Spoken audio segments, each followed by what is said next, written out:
ამ თვეების განმავლობაში პრაქტიკულად არავის უხსენებია დემოკრატიის დამყარების აუცილებლობის შესახებ ვენესუელაში. რეალურად არც ერთი პოლიტიკური ლიდერი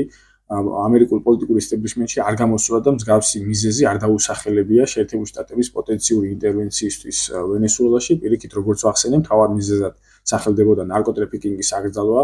ნარკოტიკების იმპორტის შეზღუდვა, იმპორტის ხმამაღალი ნათქვამია შეერთებულ შტატებში და სწორედ ამიტომ ხორციელდებოდა ის ათეულობით თავდასხმა კარიბის ზღვაში აი ამ ნარკოტრაფიკიორ ნავებზე, როგორც ვახსენე, მიზეზი იყო ასე ვთქვათ, ირანული საფრთხე კარიბის ზღვაში და შემდგომ გაცხადებული თავარი მიზეზი ეს იყო ნავთობი. დემოკრატიის გავრცელების საგარეო პოლიტიკა მით უმეტეს უადგილოა მაშინ, როდესაც დონალდ ტრამპის მთელი პოლიტიკური კარიერა აგებული იყო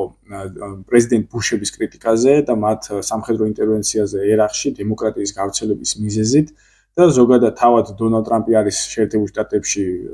ბრალდებული დემოკრატიის შეზღუდვისა და ავტორიტარული ტენდენციების გაძლიერებისთვის და ამ ეროვნული უსაფრთხოების სტრატეგიაშიც პრაქტიკულად ნახსენები არ იყო სიტყვა დემოკრატია, არა თუ ასე ვთქვათ პრინციპად, არამედ ღირებულებათაც არ იყო მოხსენიებული და იმ ბოლო განცხადებებიდან გამომდინარე კიდევ უფრო უადგილო ხდება დემოკრატიის გავრცელების პრინციპი, როდესაც დონალდ ტრამპი მსგავსი, ასე ვთქვათ, სამხედრო ინტერვენციებით, სპეცოპერაციებით ემუქრება როგორც კოლუმბიის პრეზიდენტს, ასევე დანიის ანექსიას, კუბას და შეიძლება მომავალში ნიკარაგუასაც.